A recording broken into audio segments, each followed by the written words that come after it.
절대 오래 저축을 할 수가 없어요. 월급 170만 원 정도 받는 인턴 계약직으로 시작을 했었는데 돈을 그냥 펑펑 써보는 거예요. 무슨 부귀영화를 누리려고.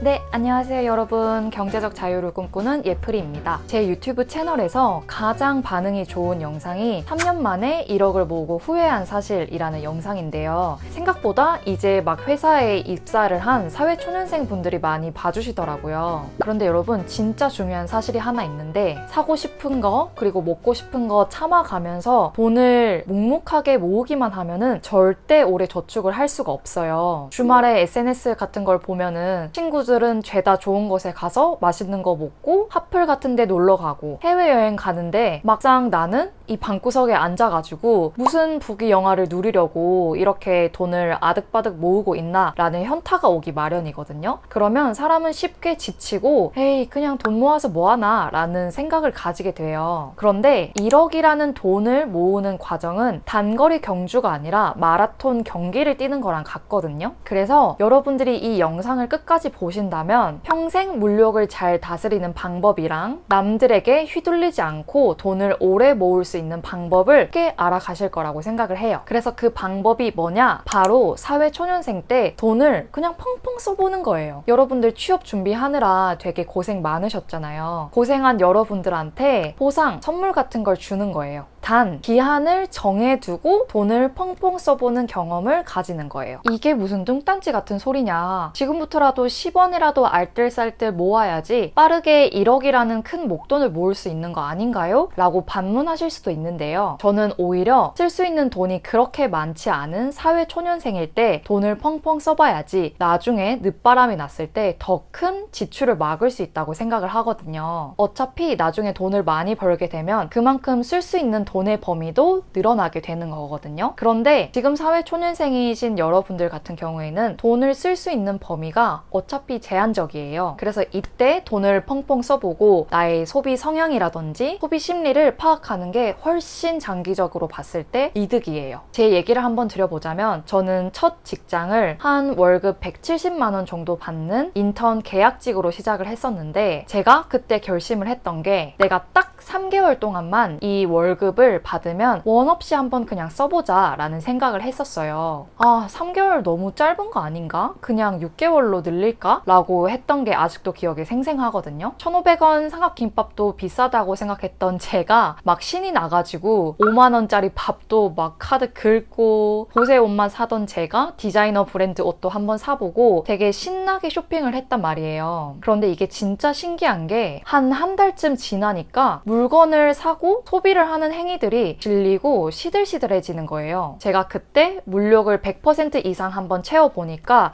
나라는 사람은 물건을 사는 기쁨이 그렇게 오래 가지는 않는구나 라는 걸 깨달았어요. 제가 첫 월급을 받고 평소에 너무너무 갖고 싶었었던 가방이 이거거든요. 저한테는 엄청나게 큰 용기를 가지고 산 가방이었어요. 그래, 내가 그렇게 취업 준비로 고생을 했는데 이 정도 뭐 물건쯤이야. 남들이 봤을 때 내가 이 가방을 가지고 있으면 되게 희소성 있게 생각을 해주고 부러워하겠지라는 온갖 자기합리화를 하면서 카드를 일시불로 긁었어요. 그런데 웃긴 게 뭔지 아세요? 그렇게 원해서 샀던 가방이었는데 지금은 1년에 한두 번 들까 말까 한 가방으로 전락을 해버렸어요. 그래서 지금은 제가 어떤 물건을 사려고 할 때 어떻게 자기 합리화를 해서 소비를 하는지 그 소비 심리를 완전히 파악하게 됐어요. 그걸 깨닫기 위해서 제가 지불한 비용은 35만 원이었던 거죠. 저는 이 비용이 비싸다고 생각하지 않아요. 오히려 이때 이렇게 돈을 써봤기 때문에 제가 또 물욕이 가끔씩 올라올 때마다 정말 내가 이 물건을 필요로 하는 게 맞는지 잘 돌아볼 수 있게 되더라고요. 만약에 제가 계속해서 소비 심리를 억누르고 지금에 와서야 보상 심리가 터져가지고 물건을 산다, 35만 원이 아니라 최소 350만 원짜리 가방을 사게 될 거예요. 여기까지 제 얘기를 들었을 때 걱정하는 부분이 분명 있을 것 같아요. 과소비하는 습관이 생기면 어떡해요? 있겠죠? 지금쯤 여기까지 제 영상을 보신 분들이라면 경제, 저축, 그리고 재테크에 관심 있으신 분들이고 또 자기 자산에 대한 욕심이 있으신 똑똑한 분들일 거라고 생각을 해요. 애초에 그렇게 과소비를 일삼는 사람들한테는 제 영상이 알고리즘을 타지도 않았을 거고 아예 보지도 않았을 거예요. 그런데 단 신용카드를 쓰는 행위는 절대 하지 않으셨으면 좋겠어요. 미래에 없는 돈을 끌어와서 지금 내가 쓸 수 있다고 착각을 하는 습관은 정말 고치기 어렵다고 생각을 하거든요. 아직까지도 한 번도 신용카드를 만들어 본 적도 없고 체크카드 안에서만 제가 쓸 수 있는 돈을 정해서 소비를 했었습니다. 눈이 너무 높아지면 어떡해요? 라고 하실 수도 있는데 여러분 어차피 소비를 하든 안 하든 눈은 계속해서 높아지게 돼 있어요. 진짜 동기들이나 아니면 선배분들이 좋은 가방, 옷, 구두 같은 것들을 다 입고 올 텐데 자연스럽게 눈이 높아지게 되어져 있고 그리고 저희는 하루에도 수백 개의 물건 광고들을 보잖아요. 어차피 눈이 높아질 거 이렇게 사회 초년생일 때 물욕을 한번 채워보고 나의 소비 심리를 파악해서 나중에 현명한 소비를 하는 게 더 낫다라는 게 제 주의예요. 한번 소비를 끝판왕으로 해보고 현타를 맞으면은 남들이 뭘 사든 아니면 어떤 물건을 과시를 하든 쉽게 휘둘리지 않게 돼요. 그래서 여러분들도 사회 초년생일 때 기한을 정해두고 돈을 원 없이 써보는 경험을 한번 해보셨으면 좋겠어요. 그래서 내가 어떨 때 돈을 쓰고 나서 만족감이 오래 가는지 아닌지 그런 소비 성향과 소비 심리들을 잘 파악해둔다면 여러분들은 앞으로도 지치지 않고 목돈을 잘 모으실 수 있을 거예요. 그럼 오늘도 제 영상을 봐주셔서 정말 감사하고 저는 다음에 또 좋은 콘텐츠로 찾아올게요. 좋은 하루 되세요.